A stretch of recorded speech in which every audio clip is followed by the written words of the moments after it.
السلام علیکم ورحمۃ اللہ۔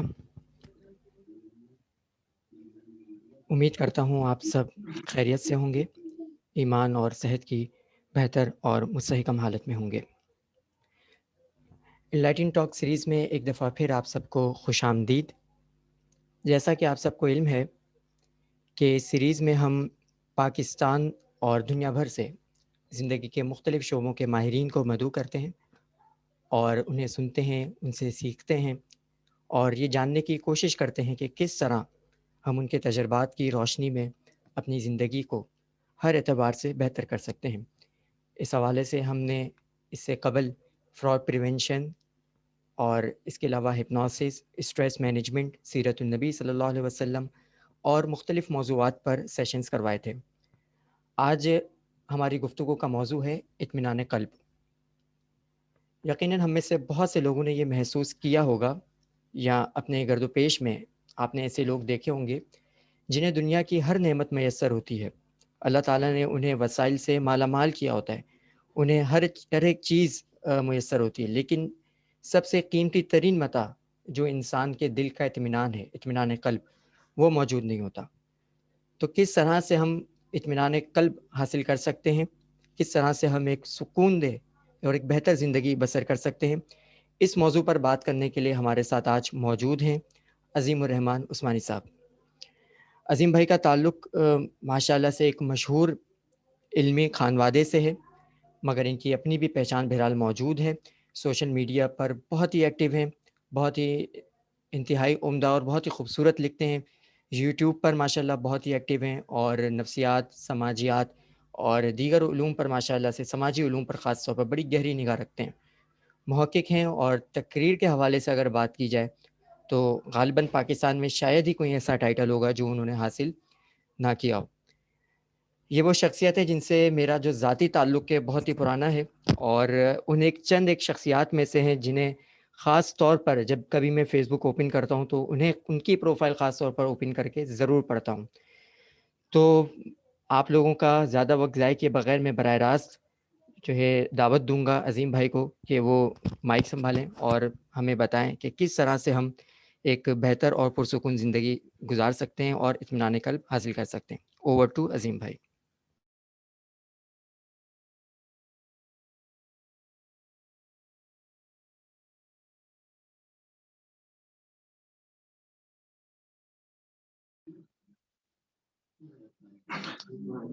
السلام علیکم، میری آواز آپ تک پہنچ رہی ہے؟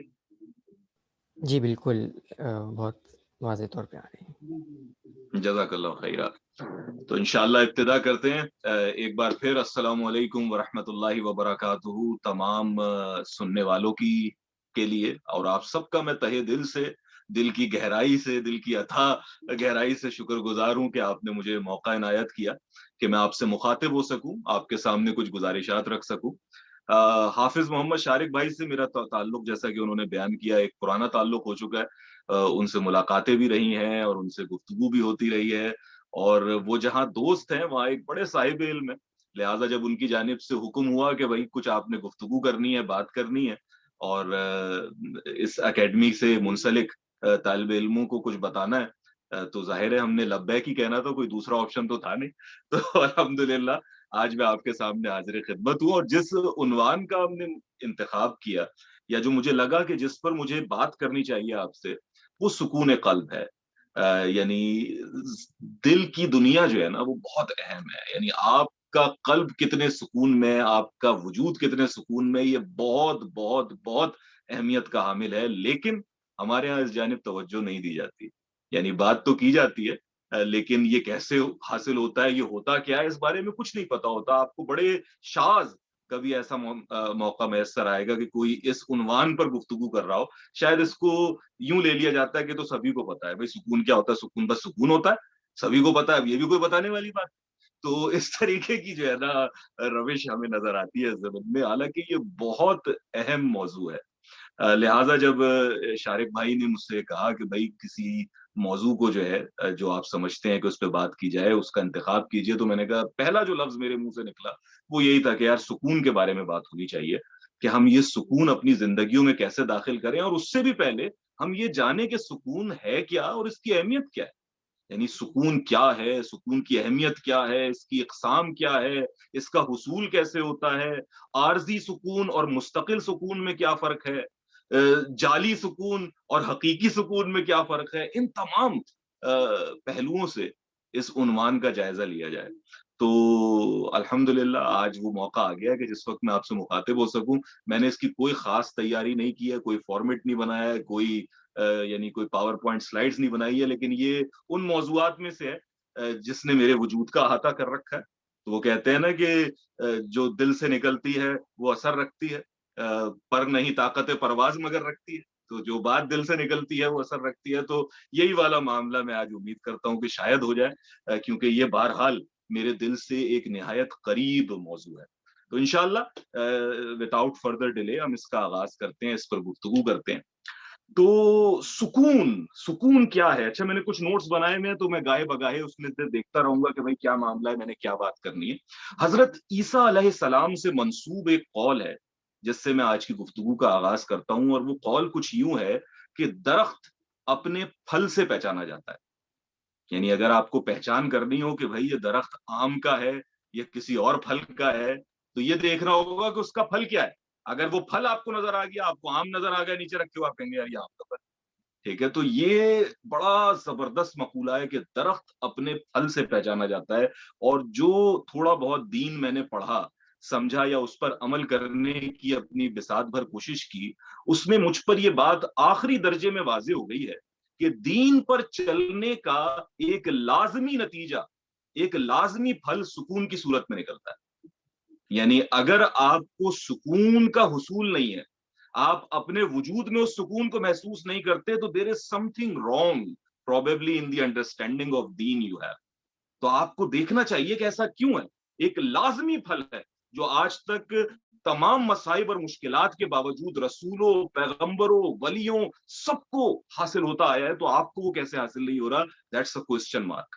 تو سکون جو ہے اسی دین کے پیرائے میں دیکھنے کی کوشش کریں گے، پیراڈائم میں دیکھنے کی کوشش کریں گے، کیونکہ میرے مخاطب جو ہیں مجھے لگتا ہے کہ تمام کے تمام، ورنہ زیادہ تر اکثریت جتنی بھی ہے وہ سارے ہم مسلم ہیں، تو ہمیں اسی حوالے سے اس کا جائزہ لینا چاہیے. اچھا، ایک جملہ ہم اپنی بچپن سے سنتے آ رہے ہیں، لوگ کہتے ہیں کہ یار پیسہ بہت ہے سکون نہیں ہے. تو یہ کراچی میں جو ہے وہ بڑا عام جملہ ہوتا ہے، یار پیسہ بہت سکون نہیں ہے. تو اس سے جو ہے نا شاید یہ بات ہوتی ہے کہ یار جب مال ہوتا ہے نا آپ کے پاس تو پھر سکون وکون نہیں رہتا آپ کے پاس. آپ اگر مالدار ہیں تو یہ ہمارے یہاں ایک عام نوشن ہے کہ اگر آپ امیر ہیں تو شاید آپ سکون سے آ رہی. حالانکہ یہ بات درست نہیں ہے. آپ دیکھیے سکون جو ہے نا وہ آپ کے حالات اور واقعات سے مشروط ہی نہیں ہے، بلکہ آپ کی باطنی کیفیات اور آپ کے خیالات سے مشروط ہے. یعنی آپ امیر ہو کر بھی پرسکون رہ سکتے ہیں، امیر ہو کر بہت بے سکون رہ سکتے ہیں، غریب ہو کر پرسکون رہ سکتے ہیں، غریب ہو کر بہت بے سکون رہ سکتے ہیں.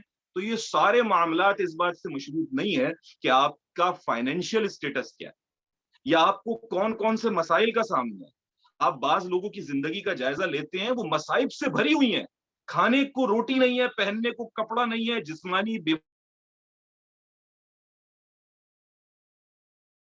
مسائل ہیں، اولاد جو ہے کسی کی جو ہے وہ انتقال کر گئی،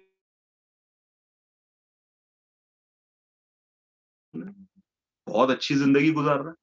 دوسری جانب ایک شخص کو دیکھتے ہیں سبھی کچھ حاصل ہے، کسی بڑے گھر میں پیدا ہوا ہے، سونے کا چمچا جو ہے وہ ان کے منہ میں تھا جب سے پیدا ہوا ہے، وہ ہر طرح کی چیزیں جو ہے نا حاصل ہیں، اس کے باوجود کہ بھائی دل نہیں لگتا زندگی، بالکل ہی جو ہے نا جان ایلیا بنے گھوم رہے ہیں. اس کے اندر بالکل ایک دکھی آتما ہے جو بھٹکتی پھر رہی ہے یہاں سے وہاں. تو یہ والا معاملہ ہوا ہے. تو یعنی یہ حالات واقعات اس بات کو